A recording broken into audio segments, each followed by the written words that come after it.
Olá, pessoal. Você está gostando do nosso canal?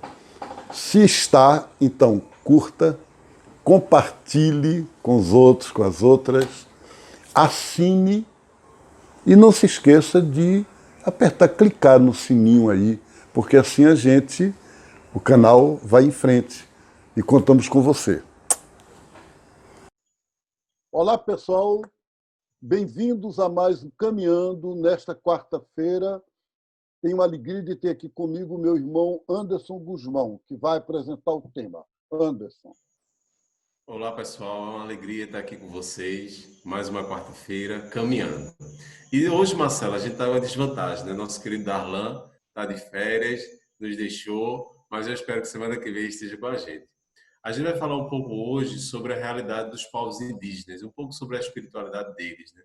E que atualmente no Brasil tem uma realidade muito dura e muito dolorosa, que a gente vai dedicar o programa de hoje a eles. E a gente queria também que pudesse falar, Marcelo, sobre a questão que no Brasil, de fato, o presidente vetou alguns auxílios emergenciais para os povos indígenas. O que é que você tem a nos dizer em relação a tudo isso? Olha, Anderson, eu acho que é uma calamidade, né? Um governo que tem coragem de negar aos povos indígenas do Brasil tudo. Ele negou acesso à água potável. Ele negou a internet nas aldeias para poder salvar vidas. Ele negou leitos nos hospitais. Ele negou máscaras, dar máscaras. Então, e aí traz para a gente a seguinte situação. O que é que isso significa? O genocídio, atualmente, dos 300 povos brasileiros, quase a metade tem uma taxa de contaminação da Covid muito alta. A taxa atual, segundo pesquisas agora recentes, é de que 84% acima da população brasileira.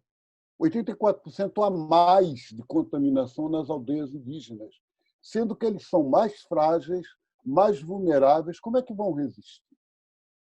Então, é muito importante a gente saber, porque, inclusive, essa contaminação pela Covid esconde atrás dela a discriminação, o racismo, a intolerância e o ódio aos povos indígenas. E é muito importante que a gente faça uma rede de amor, uma rede de comunhão e de solidariedade a todos os índios e índias do Brasil. Então, Marcelo, por toda a América Latina, né, os povos indígenas estão sobrevivendo pela ajuda das igrejas, né, a católica, as evangélicas e outras denominações. Mas o que é que isso tem a ver com essa missão, tipo, da igreja ou das igrejas estar inserida nesse processo de sempre estar ajudando os povos indígenas, os povos que atualmente são os mais atingidos, principalmente Tem que com a haver Covid? muito, tem muito que haver, porque as igrejas cristãs, a Igreja Católica principalmente, colaborou com a colonização. A igreja foi aliada dos conquistadores. O cristianismo chegou no Brasil trazendo soldados armados e os missionários com a cruz. Os povos indígenas foram escravizados em nome de Deus. E já naquela época, nós, essa semana, Anderson, lembramos a figura de Bartolomeu de las Casas. Ele era um espanhol que veio para o Brasil como feitor, para ser senhor dos índios, de escravos. Ele foi dono de uma mina de ouro.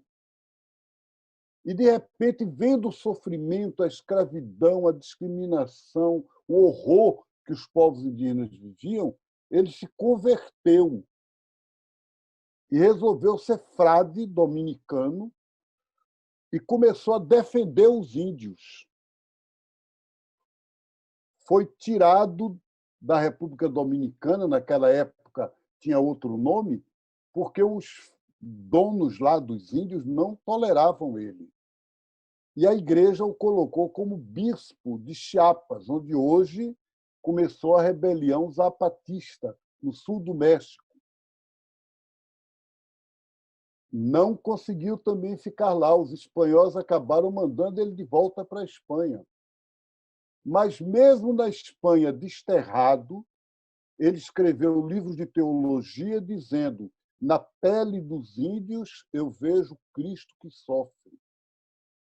Esse modelo de missão que é contra o colonialismo, que defende a vida, que defende a terra dos índios, se chama espiritualidade lascasiana. E é o que atualmente mais é necessário na América Latina. O Papa Francisco convocou o Sínodo para a Amazônia e propôs que a missão fosse nessa linha do diálogo, do respeito às culturas, da solidariedade aos povos indígenas. Isso é o que nós precisamos agora. E como é que você pode nos dizer concretamente essa espiritualidade lascasiana? Como a gente pode tentar ver isso? Principalmente porque essa semana, no próximo dia 17 de julho, é comemorado Bartolomé de las Casas, né? Então, como é que você pode nos apresentar isso para nós? Eu penso que a primeira coisa é a gente conseguir não dividir a fé entre o elemento religioso e o elemento social.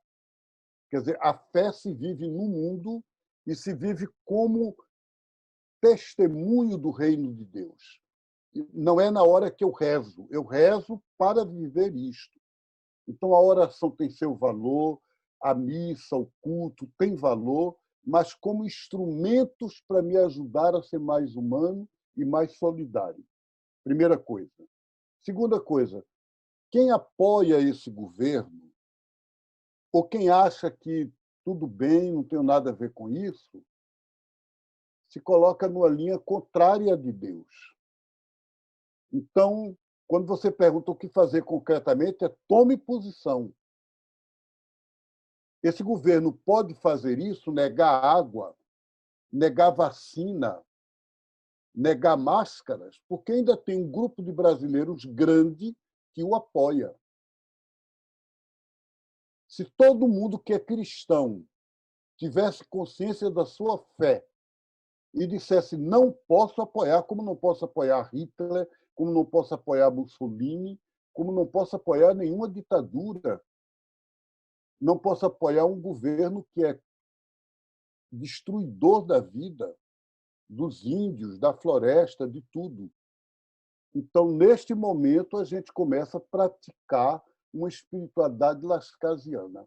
Claro que aí, aqueles que têm contato ainda é melhor, porque o contato deve ser de respeito, de atenção e de diálogo com as culturas e com as espiritualidades originais deles. Gente, acho que nós estamos chegando no final do programa, né? Mas acho que fica esse convite para vocês. 17 de julho é o dia em que morreu, lá em 1550, Bartolomeu de las Casas, na Espanha. Que essa memória dele, neste 17 de julho de 2020, nos ajude a gente a viver o mesmo espírito de uma missão de amor e de solidariedade. Um beijo no coração. Continuamos caminhando. Anderson. E você que gostou desse programa de hoje, falando sobre a espiritualidade e de como concretizar essa situação lacasiana, curta nosso canal, compartilhe, se inscreva e divulgue para os seus amigos e familiares. E assim a gente vai poder continuar caminhando toda semana junto com você. Um beijo e até a próxima semana.